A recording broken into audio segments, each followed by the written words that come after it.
The morning sunshine streamed through the kitchen windows of Rick's suburban Connecticut home, casting cheerful light that betrayed the storm brewing inside. I sat at the breakfast table, my arthritic fingers wrapped around a mug of coffee that had long gone cold. At 72, I'd grown accustomed to being invisible in my son's house over the past 2 years. But today would be different. Today, everything would change. "Mom, we need to talk." Rick's voice was tight as he entered the kitchen, Jessica trailing behind him like a shadow. Her face wore that pinched expression I'd come to know well. I nodded, setting down my mug. "What is it, dear?" That's when it happened. The dam broke. "I can't do this anymore." Rick slammed his fist on the granite countertop, making the dishes rattle. His face flushed crimson, veins protruding at his temples. "I'm tired of caring for this burden. You don't live here anymore." The word burden hung in the air between us. All these months of quiet resentment, of whispered arguments behind closed doors that they thought I couldn't hear, distilled into that single, devastating word. Jessica didn't speak. Instead, she disappeared into the hallway, returning moments later dragging my old blue suitcase, the one Tom and I had taken on our 40th anniversary trip to Yellowstone, back when his heart was still strong and our future seemed limitless. She flung it toward the front door with surprising force for her slender frame. "We've already packed your essentials," she said, her voice eerily calm. "Sarah said you can stay with her until you figure something out." I hadn't spoken to my friend Sarah in weeks. They'd been planning this behind my back. "Figure something out?" I echoed, my voice sounding far away even to my own ears. "I'm 72 years old. You have your Social Security," Rick said, avoiding my eyes. "And Dad's pension." The pension that barely covered my medications. The medications that Rick had been managing for me since Tom died. Jessica was already opening the front door, placing my suitcase on the porch. The neighbors would see. Mrs. Patterson across the street was already peering through her curtains, telephone undoubtedly in hand, eager to spread the news. Eleanor Thompson, thrown out by her own son. I rose slowly from my chair, my knees protesting. 2 years in this house after Tom's death, trying to make myself useful, trying not to be a burden. Cooking meals that went unappreciated, watching my grandchildren when asked, though never invited to their school events, shrinking myself to fit into corners of a home that had never truly welcomed me. Something shifted inside me as I stood there. A lifetime of accommodating others, of putting my needs last, crystallized into sudden, sharp clarity. "You know," I said softly, "I've known for some time that you didn't want me here." They had the grace to look uncomfortable, but I wasn't finished. But they went pale when I said, "I know what you've been doing with my money, Richard. And so does the district attorney." The blood drained from my son's face. Jessica's hand flew to her mouth. "What are you talking about?" Rick whispered, but his eyes betrayed him. He knew exactly what I meant. I straightened my spine, feeling taller than I had in years. "Perhaps," I said, reaching for my purse, "we should have that talk after all. Before we dive in, let us know where you're watching from. And don't forget to rate the story from 1 to 10 in the comments. Enjoy the story." The kitchen fell into a heavy silence. Rick's hand trembled as he pulled out a chair and sank into it. Jessica remained frozen by the door, her knuckles white against the frame. "Mom, I don't know what you think you know, but..." I reached into my purse and pulled out a manila envelope, placing it carefully on the table between us. "2 months after your father died, you suggested I add you to my accounts. For convenience, you said." My voice was steadier than I'd expected, but I started noticing discrepancies, small at first, a few $100s here and there. Rick's eyes darted to Jessica, who had finally closed the front door and moved back into the kitchen like a sleepwalker. "You've withdrawn over $87,000 from my accounts in the past 18 months, Richard." I used his full name, the way I did when he was a child in serious trouble. "Money from your father's life insurance. Money meant to sustain me through my remaining years." "We've been taking care of you," Jessica burst out, her composure cracking. "Do you know how expensive it is to have you here? Your medications, your special foods." "My medications that cost $340 a month, covered mostly by Medicare," I countered. The special foods that consist of oatmeal and the occasional piece of fish?" "Please, Jessica, don't insult me further." I opened the envelope and slid several bank statements across the table, each one marked with yellow highlighter, showing withdrawals made by Richard Thompson. Alongside them were printouts of real estate listings, a vacation cabin in Vermont recently purchased. Imagine my surprise when my friend Marge mentioned running into you at your new cabin, the one you never told me about. I tapped the listing with my finger, the one that cost exactly $82,000. It was an investment, Rick mumbled, not meeting my eyes. We were going to tell you. When? After you'd drained every last penny? After you'd thrown me out with nowhere to go? My voice cracked slightly, the only indication of the pain tearing through me. I trusted you, Richard. Your father trusted you. Jessica sank into a chair across from me, mascara smudging beneath her eyes. The business has been struggling. We needed capital. So you stole from your widowed mother? I finished for her.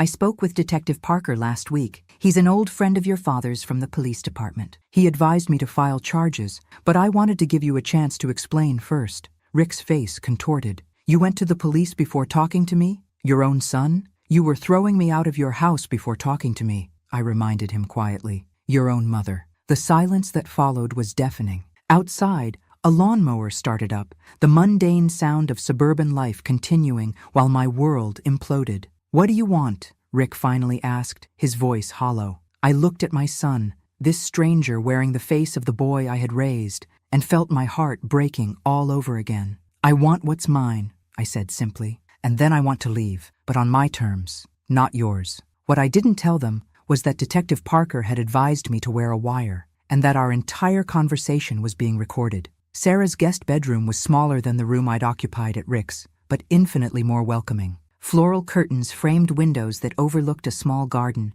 and the bedspread matched the pillows, small touches that said someone had cared enough to coordinate. You're welcome to stay as long as you need, Sarah said, setting a cup of tea on the nightstand. At 74, she moved slower than she once did, but her eyes were sharp as ever behind her bifocals. I always thought something wasn't right with that situation. I sank onto the edge of the bed. I never thought my own son would steal from me. People surprise you, Sarah said, sitting beside me. Sometimes in wonderful ways, sometimes in terrible ones. Remember Margaret Wilson's daughter, the one everyone thought was a lost cause? Now she's a pediatrician in Boston. The comparison didn't help. I raised Rick better than this. You did, Sarah agreed, which means he knows better. This is his failure, not yours, Eleanor. The doorbell rang, interrupting our conversation. Sarah returned moments later with Detective Parker, still in uniform. I'd known Jim Parker since he was a rookie officer, and Tom was a sergeant. Now his hair was gray, but his posture remained military straight.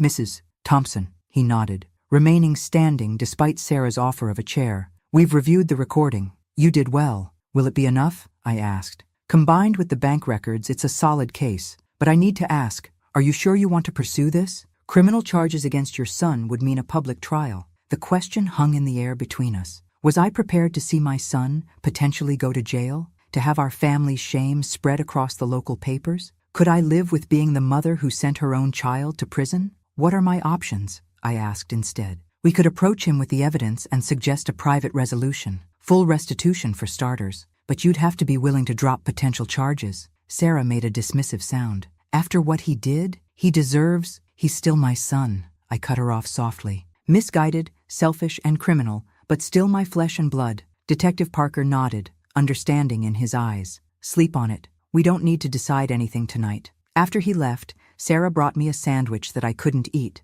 My mind kept replaying moments from Rick's childhood, teaching him to ride a bike, bandaging scraped knees, his graduation day when Tom had been so proud he couldn't stop smiling. Where had we gone wrong? When had money become more important than family? My phone buzzed with a text message. Unknown number. Mom, please don't do this. We can work something out. Meet me tomorrow at the diner, 10 a.m. Come alone. I showed the message to Sarah, who immediately shook her head. Absolutely not. He's desperate, Eleanor. Desperate people do desperate things. She was right, of course. But as I stared at the message, another thought formed, one that Detective Parker might not approve of. If I met with Rick, wearing a wire again, I could get him to confess to everything. The Bell Diner hadn't changed in 30 years. Same red vinyl booths, same chrome-trimmed countertops, same smell of coffee and maple syrup. I'd brought Rick here for chocolate chip pancakes after dentist appointments when he was small, his face lighting up at the first taste of sweetness.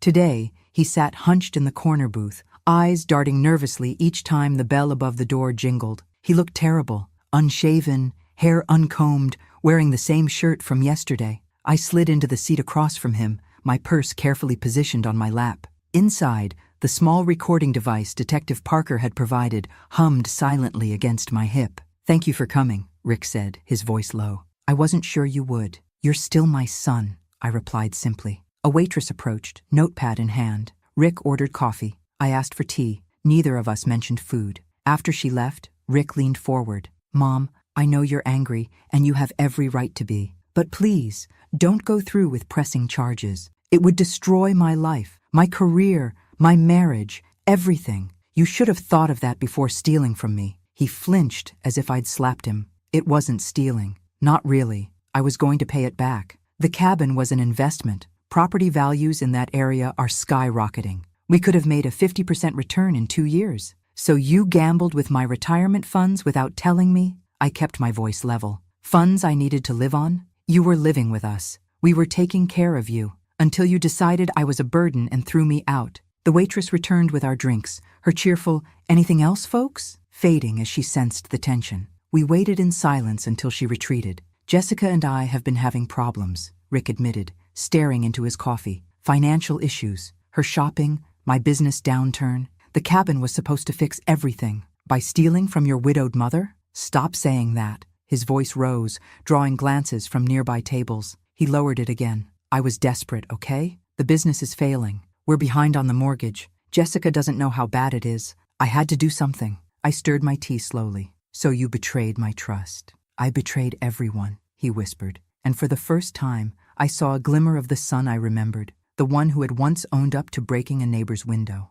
"The money's gone, Mom. I can't pay you back, not right now. The cabin's mortgaged to the hilt already." "I see." I took a sip of tea, giving myself time to process this new information. "And what exactly did you hope to accomplish by meeting me here today?" Rick looked up, desperation in his eyes. "Ask Detective Parker to drop the investigation. Give me time to sort things out. 6 months, that's all I'm asking." "And what about me? Where am I supposed to live for these 6 months while you sort things out?" He had no answer for that. The recording device pressed against my hip, capturing every damning word. I had what I needed. His confession, his knowledge of the wrongdoing, his inability to make immediate restitution. Detective Parker would be pleased. But as I looked at my son across the table, I felt no triumph, only an overwhelming sadness. What I didn't know then was that someone else had been listening to our conversation. Someone whose unexpected appearance would change everything. The man who approached our table wore an expensive suit and carried himself with the confidence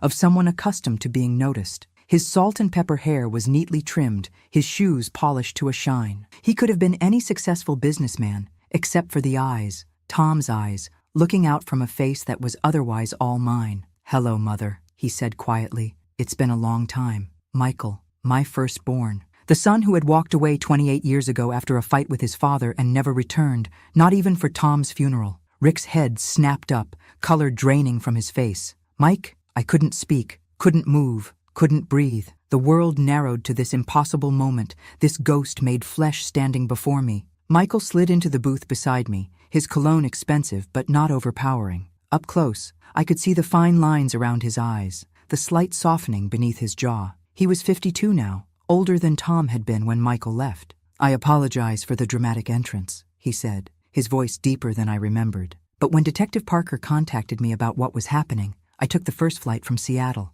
"Detective Parker called you?" I finally found my voice. "How did he even know where to find you?" "I never disappeared, Mother. Not really. I just stayed away, as Dad demanded." Michael's gaze shifted to Rick, hardening slightly. "I've been keeping tabs on the family, sending Christmas cards that were returned unopened, making donations to Dad's police benevolent fund in his name every year." Rick's expression cycled through shock, confusion, and settled on anger. "You abandoned us? And now you waltz back in like some kind of savior? Where were you when Dad died? When Mom needed help? Where was I?" Michael's voice remained controlled, but I felt him tense beside me. I was respecting Dad's last words to me, that he never wanted to see me again. I was building a life and a business that now employs over 300 people, and I was waiting for the day when either of you might reach out. He turned to me. "Detective Parker said you never knew about the letters or the cards." My mind raced, putting pieces together. The male Tom always insisted on collecting himself. The way he changed the subject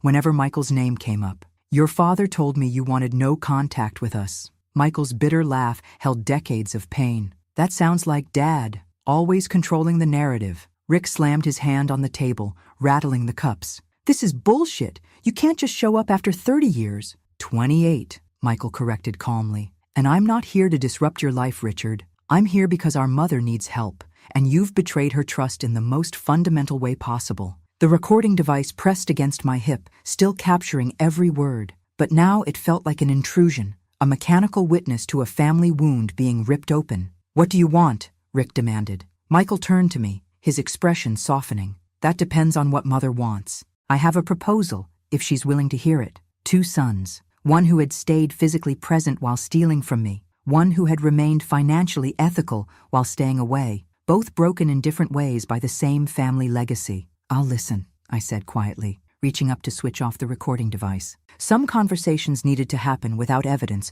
without witnesses, without anything but the raw truth between blood relations. What Michael proposed next would change all our lives forever. Michael's proposal was simple in theory, complex in emotion. "I want to buy the cabin from Rick at full market value," he explained, hands folded on the table between us. "That money goes directly to Mother, restoring what was taken. In exchange, no criminal charges are filed." Rick's expression wavered between relief and suspicion. "What's the catch?" "The catch," Michael said, meeting his brother's gaze steadily, "is that you agree to family counseling, all of us, and you sign a legal agreement acknowledging the debt and promising no financial contact with Mother's accounts ever again." "And if I refuse?" Rick challenged, though his voice lacked conviction. "Then Detective Parker continues his investigation, and Mother decides whether to press charges." Michael shrugged slightly. "I'm not here to strong-arm you, Rick. I'm offering a way out that protects Mother and gives you a chance to make amends without destroying your life." The waitress approached again, sensed the tension, and retreated without speaking. Around us, the diner continued its morning routine, coffee pouring, pancakes flipping, lives proceeding in their ordinary patterns, while my family performed extraordinary surgery on its wounded heart. "Why would you do this?" I asked Michael, studying the face that had haunted my dreams for decades. "Why now, after all this time?" Michael's expression softened. "Because you're my mother, because despite everything, family is still family, and because I've learned something in 28 years of exile, grudges cost too much." "That's rich, coming from you," Rick muttered. "Mr. Disappearing Act?" "I never stole from her," Michael replied evenly. The barb hit its mark. Rick flinched, then fell silent. I looked between my sons, one I'd raised to adulthood but clearly failed in some fundamental way, one who'd been torn from my life in his youth but somehow raised himself to become the man sitting beside me. The complex emotions swirling through me defied simple categorization: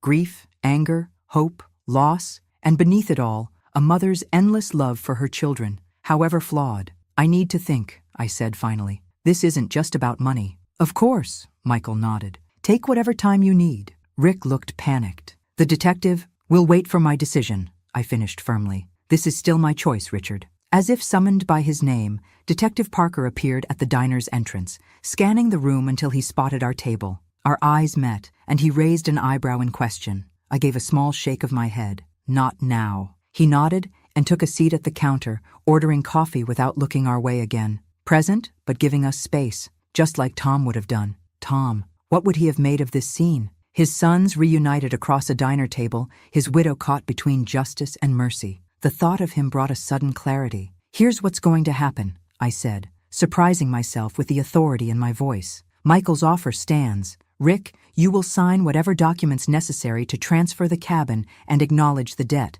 But the counseling isn't just for you. It's for all of us." I turned to Michael, "including confronting why your father sent you away and why I allowed it to happen." Michael paled slightly, but nodded. "And you," I continued, facing Rick, "will need to tell Jessica everything. No more secrets, no more financial deceptions. If your marriage can't survive honesty, it wouldn't have survived prison either." My sons exchanged glances, a silent communication I couldn't interpret after so many years apart. "There's something else you should know," Michael said quietly. "Something I discovered when Detective Parker contacted me." He reached into his suit jacket and withdrew an envelope, placing it carefully on the table. "What is this?" I asked, not reaching for it. "The truth about why Dad sent me away," Michael replied, his voice tight with controlled emotion. "And why your financial situation is more complicated than anyone realized." The envelope sat between us like a live grenade, the secrets inside potentially as destructive as they were illuminating.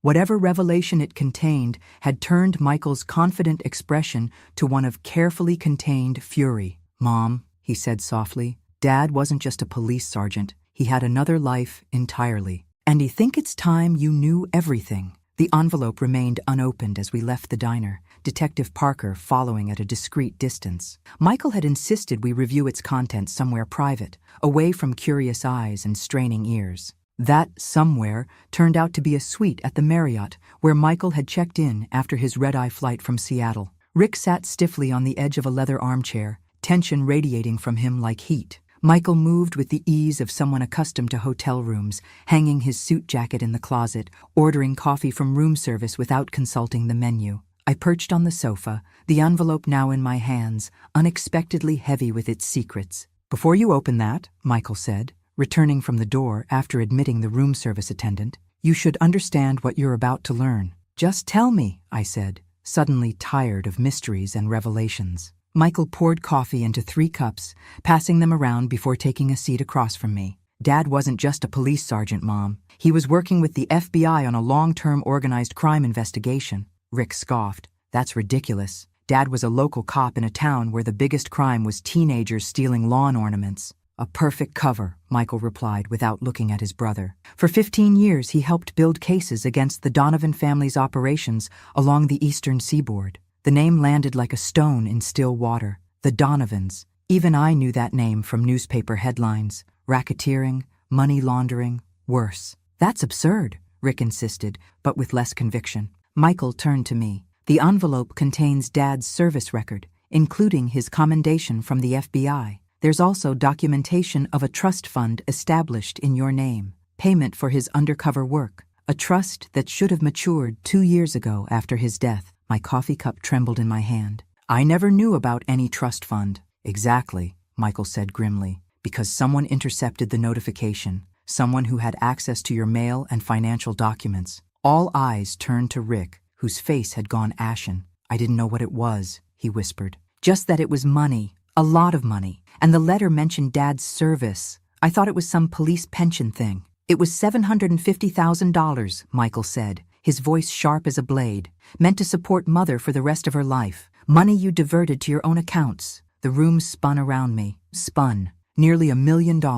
Stolen not just from me, but from Tom's legacy. His years of dangerous work I'd never known about. "Why did he keep this from me?" I asked, my voice small in the vast silence that had opened between us. "To protect you," Michael answered. "Knowledge was dangerous. That's also why he sent me away." "What do you mean?" Michael's eyes, so like his father's, held decades of hurt. "I discovered documents I wasn't supposed to see, confronted him. He gave me a choice, disappear with enough money to start over, or stay and potentially endanger everyone. So you left without a word," I whispered. "Let me believe you'd abandoned us." It was his condition. Clean break, no contact. Michael's voice cracked slightly. "He said it was the only way to keep you safe, to keep all of us safe." I finally opened the envelope with trembling fingers. Inside were exactly the documents Michael had described: FBI commendations, trust paperwork, and something else. A handwritten letter from Tom, addressed to me, dated 1 week before his heart attack. The first line read, "If you're reading this, Eleanor, it means I'm gone and the danger has passed. It's time you knew the truth about our life together." I couldn't read further, tears blurring the words into indecipherable smudges. My entire marriage, my understanding of my husband and family, was being rewritten in real time. "I need to know everything," I said, looking up at my firstborn son. "And then we need to decide what to do about the money Richard stole. All of it." Rick buried his face in his hands, shoulders shaking silently. What none of us realized was that Tom's letter contained a warning that had come too late, a warning about dangers that had never truly passed. "Dad was supposed to testify against Vincent Donovan," Michael explained as I tried to process Tom's letter. "The FBI had been building a case for years. Dad's testimony would have been the linchpin. But he died before he could testify," I said, the implications washing over me in a cold wave. "His heart attack." Michael's expression confirmed my unspoken fear.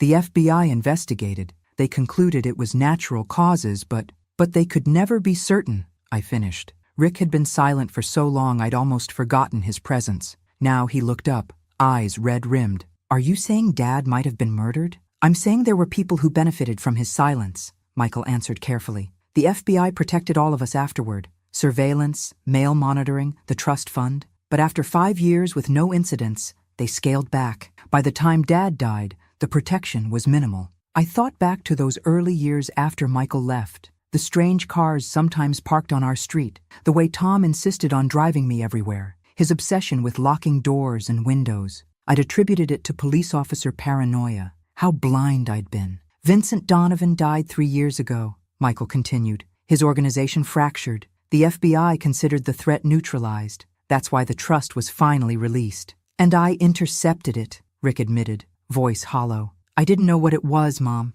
I swear. The letter mentioned services rendered and a case number. I thought it was compensation for something Dad did wrong, maybe evidence he'd mishandled that resulted in a lawsuit payout. I was trying to protect his reputation. By stealing $750,000 meant for your mother? Michael's skepticism was palpable. I panicked, Rick shot back. And then it just seemed easier to keep going. The cabin, the business loans, one lie built on another. I refolded Tom's letter, my hands steadier now. What's done is done. The question is where we go from here. A knock at the door silenced us. Michael checked the peephole before opening it, admitting Detective Parker and a woman I didn't recognize. Trim, 50-ish, with the unmistakable bearing of federal law enforcement. Mrs. Thompson, she nodded to me. I'm Special Agent Diana Reeves. I worked with your husband. More secrets, more revelations. How much more could one day hold? What's this about? Michael asked, instantly alert. Agent Reeves surveyed the room, her gaze lingering on the open envelope in my lap.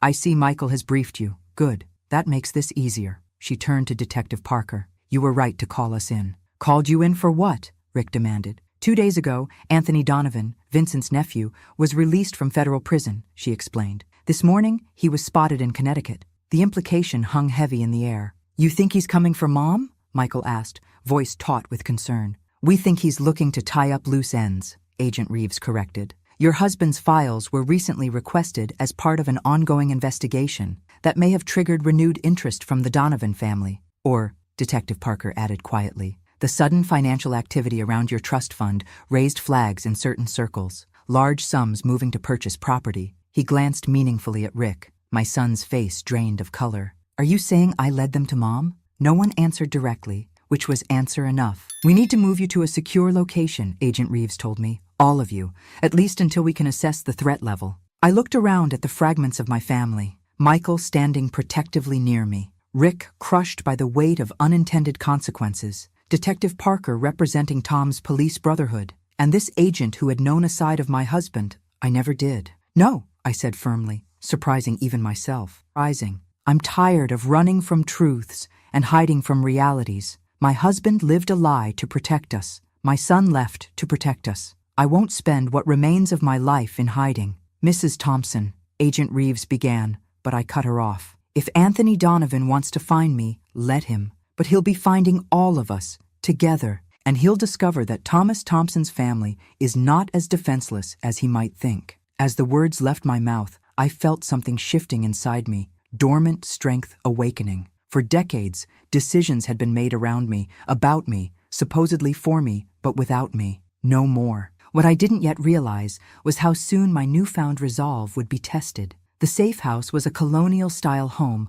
on 3 acres of land outside Hartford. Unmarked cars patrolled the perimeter, while Agent Reeves and her team established security protocols. Despite my protests, the threat assessment had been elevated to imminent after a second Donovan associate was spotted in the state. 3 days, Agent Reeves had promised. Then we reevaluate. Our first night passed in awkward silence. Rick and Michael avoided each other, moving through shared spaces like wary cats. I spent hours reading and rereading Tom's letter, his apologies for the secrets, his explanations of the choices he'd made, his deep and abiding love evident in every carefully chosen word. By morning, the forced proximity had only heightened tensions. I still don't understand why you never reached out, Rick said over breakfast, breaking the silence as he confronted his brother. Even after Dad died, you knew Mom was alone. Michael methodically stirred his coffee. I tried, sent letters that came back, returned to sender, called the house. Someone always hung up.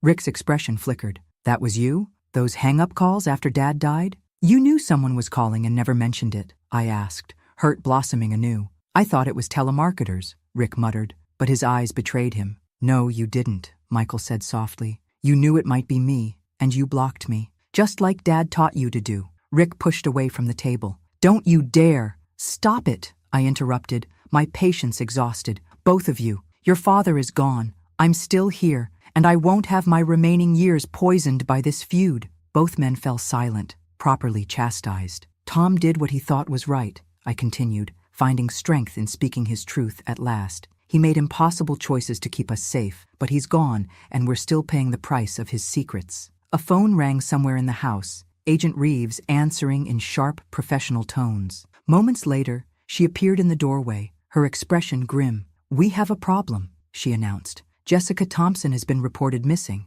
Rick half rose from his chair. "What? When?" "She never returned from her yoga class last night. Her car was found in the studio parking lot, keys still in the ignition." The implication was unmistakable. Jessica hadn't simply disappeared, she'd been taken. "This is my fault," Rick whispered, sinking back down. "If I hadn't taken the money." "We don't know that this is connected," Agent Reeves cautioned, but her tone lacked conviction. My mind raced. Jessica, difficult, materialistic Jessica, was still family, still my daughter-in-law, still the mother of my grandchildren who were thankfully away at summer camp, safely distant from this nightmare. "What do they want?" I asked, cutting to the heart of the matter. Agent Reeves hesitated. "We received a message. They're willing to exchange Mrs. Thompson for you, Eleanor." "Absolutely not," Michael said immediately. "That's not happening," Rick agreed, the first time the brothers had aligned since reuniting. I looked between my sons, these men shaped by Tom's choices and my failures. Then to Agent Reeves, representative of the shadowy world that had claimed half my family without my knowledge. "Arrange it," I said quietly. "Mom, no." Both sons spoke in unison. "Arrange it," I repeated more firmly, "but on my terms. I want to speak to Anthony Donovan directly." "Mrs. Thompson, I strongly advise against—" "My husband spent 15 years helping build cases against the Donovans," I interrupted. "Apparently, I've been living under their shadow my entire adult life without knowing it. It's time I looked this threat in the eye." The room erupted in protests. My sons, Agent Reeves, even Detective Parker joining the chorus of objections. But beneath their voices, I heard Tom's words from his letter. "You were always stronger than I gave you credit for, Eleanor. Forgive me for underestimating you." What no one else knew was that I had information Tom had included in his letter, meant for just such an emergency, information about where to find evidence that even the FBI didn't possess.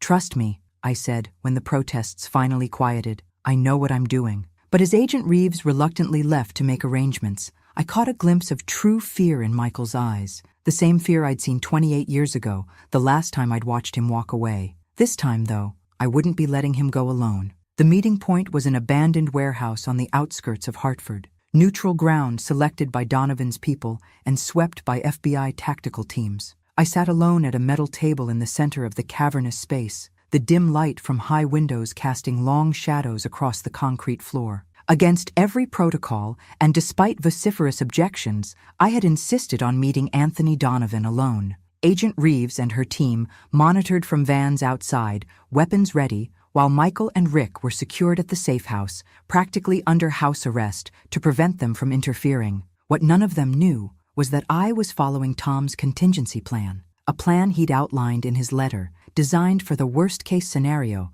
that was now unfolding. The heavy metal door scraped open. A man entered, flanked by two larger men who peeled off to position themselves against the walls. Anthony Donovan was younger than I'd expected, perhaps 40, impeccably dressed in a tailored suit with the easy confidence of someone accustomed to power. "Mrs. Thompson," he acknowledged, taking the seat across from me, "I appreciate you agreeing to this meeting." "Where is my daughter-in-law?" I asked, cutting through pleasantries. "Safe, uncomfortable, but unharmed." He studied me with curious intensity. "You're not what I expected." "What did you expect?" "Someone intimidated, afraid." A small smile played at his lips. "Your husband was a formidable adversary. He cost my family millions and put my uncle in prison, where he died. Yet here you sit, alone, seemingly unconcerned." I folded my hands on the table, wedding ring catching the light. "What do you want, Mr. Donovan? Revenge for your uncle? Access to evidence?" His eyebrows lifted slightly, the only indication of surprise. "You're well informed for someone your husband supposedly kept in the dark." "Tom left instructions," I said simply,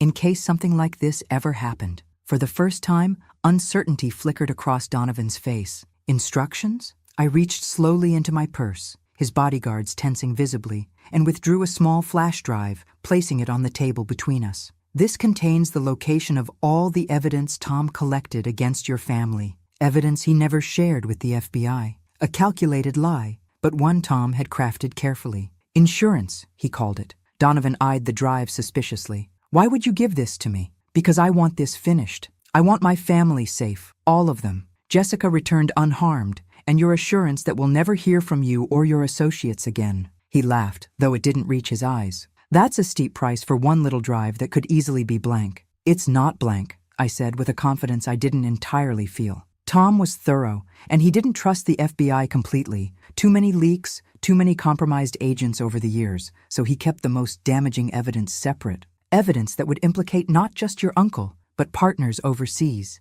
People even you wouldn't want to cross. Another calculated guess, based on Tom's letter. By Donovan's expression, it had hit home. What's to stop me from taking that drive and killing you anyway? He asked softly. Killing your entire family? The same thing that stopped you from killing Tom, I answered. Self-preservation. Tom arranged a dead man's switch. If anything happens to me or my family, everything goes public. Not just to the FBI, but to your rivals. To everyone. Donovan leaned back, reassessing me entirely. You know, for 20 years, I wondered what kind of woman would marry a man like Thomas Thompson. Now I understand. He reached for the drive. We have a deal, Mrs. Thompson. Your daughter-in-law will be released unharmed. Your family will be left alone. I placed my hand over the drive before he could take it. One more condition. I want to hear you say it. Why you really came after us now, after all these years. Something cold and calculating entered his gaze. Because someone offered me a lot of money to tie up loose ends. Someone who was concerned about financial irregularities in your accounts that might draw attention.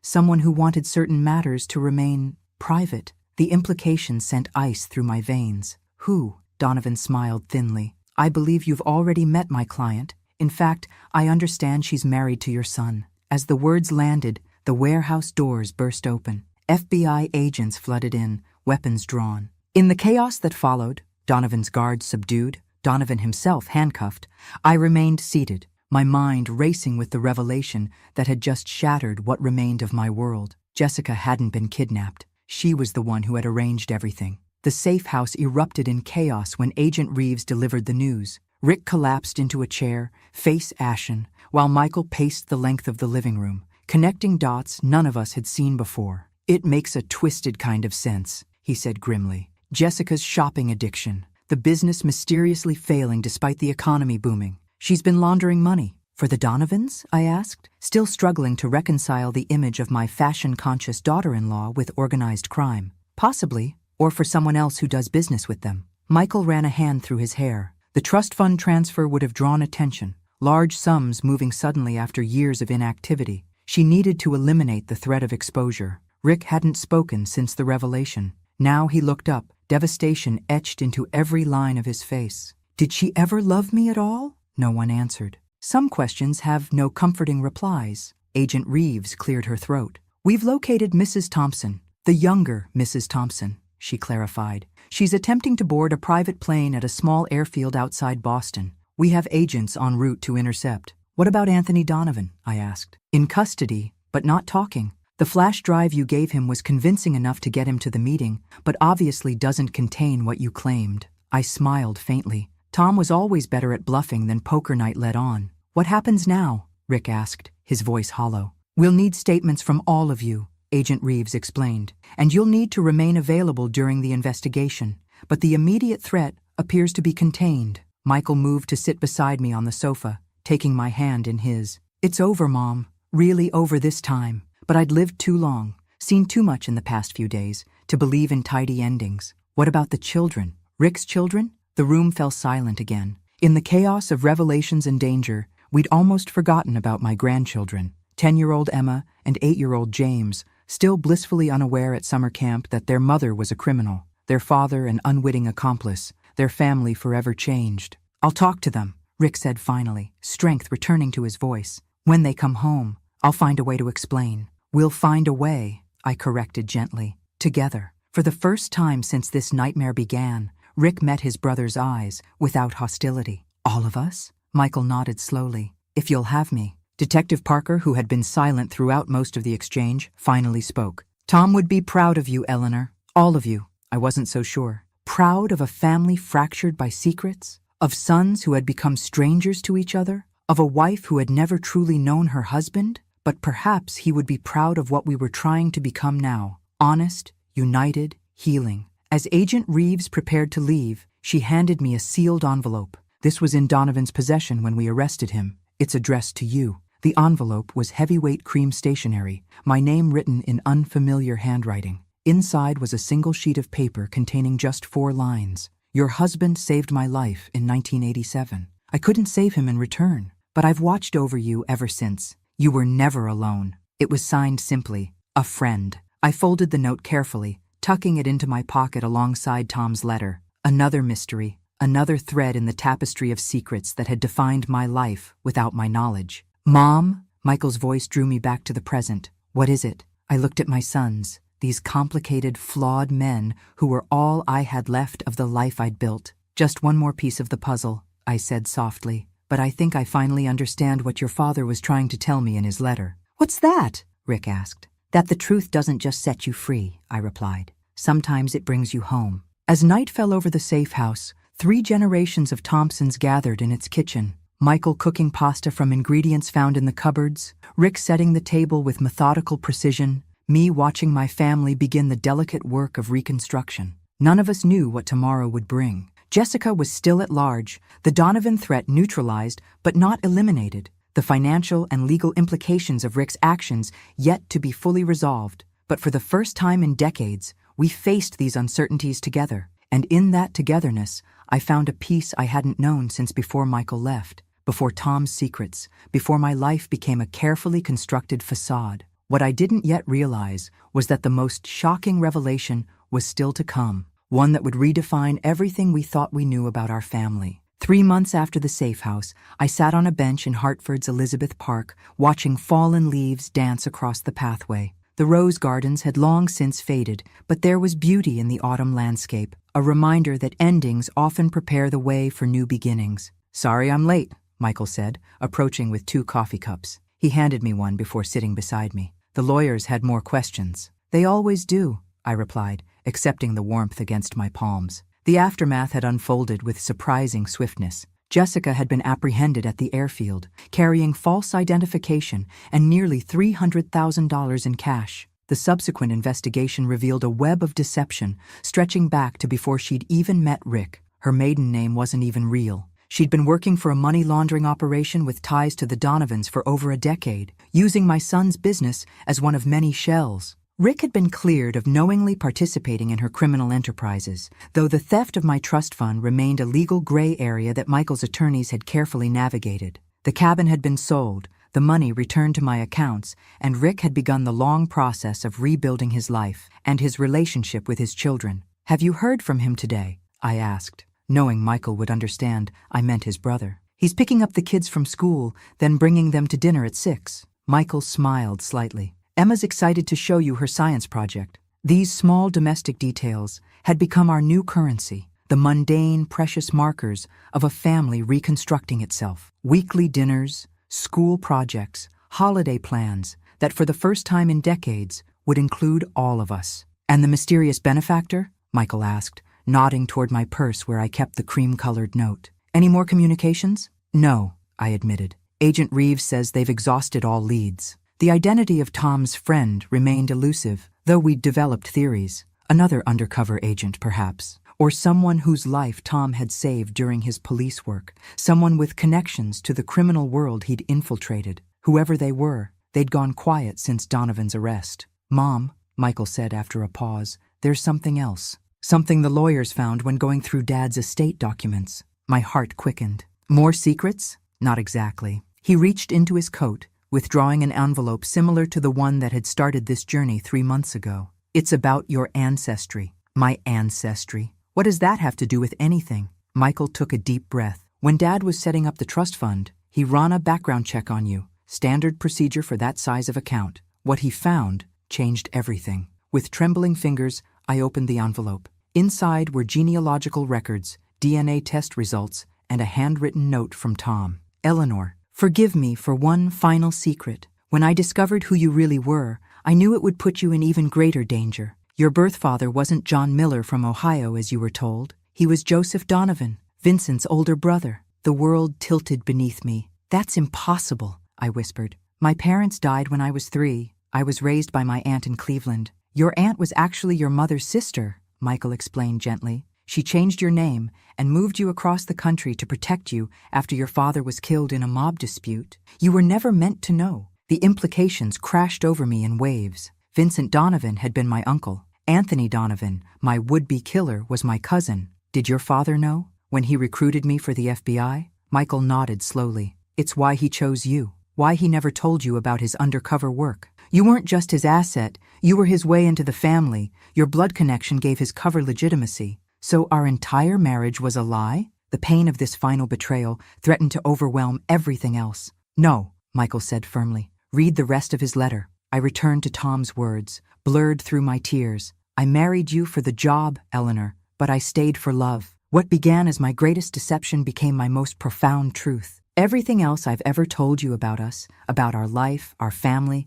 my love for you, was real. More real than anything in my double life. When Michael discovered the truth about your connection to the Donovans, I had to send him away. Not just to protect our cover, but to protect him from the burden of knowing his mother was being used as an unwitting pawn. I've spent every day since trying to dismantle the organization that would have claimed you by blood, trying to earn the right to the life we built. If you're reading this, I've failed to complete that mission in my lifetime. Forgive me, Eleanor, not for loving you, never for that, but for the web of lies that love was born in. You deserved better. Tom. The letter fell to my lap as decades of memories rearranged themselves around this new truth. All those business trips, the late-night phone calls, the way Tom had insisted on handling all our financial and legal matters. He loved you, Michael said softly. Whatever else was true or false, that part was real. A sudden clarity washed over me. The friend who's been watching over me, we think it's someone who knew the truth, someone who respected Dad's mission, but felt you deserved protection after he was gone. The autumn wind swirled leaves around our feet as I absorbed this final revelation. I was a Donovan by blood, part of the very family my husband had dedicated his life to bringing down. The family whose money had likely paid for my early education, whose genetic legacy I had unwittingly passed to my children. What do we do with this? I asked finally. Michael covered my hand with his. Whatever you want, Mom. It doesn't change who you are. But it did, in ways both profound and mundane. It explained the strange familiarity I'd felt when facing Anthony Donovan across that warehouse table. It explained why Tom had kept so many secrets. As we walked back to the car, I made my decision. I want to tell Rick together, and then I want to move forward. No more secrets, no more looking back. No more burdens, Mikhail agreed. The word echoed from that morning in Rick's kitchen when he'd called me a burden and thrown me out. How strange that his cruelty had set in motion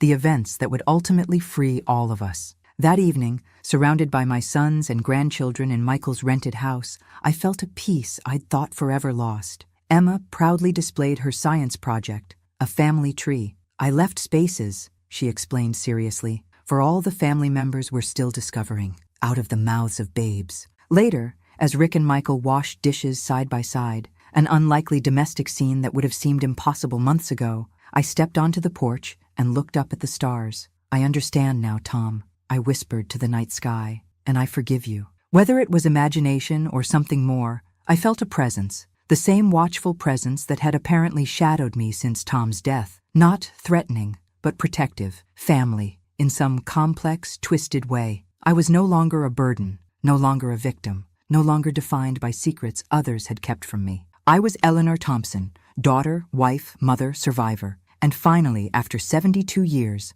I was free. Thanks for listening. Don't forget to subscribe and feel free to share your story in the comments. Your voice matters.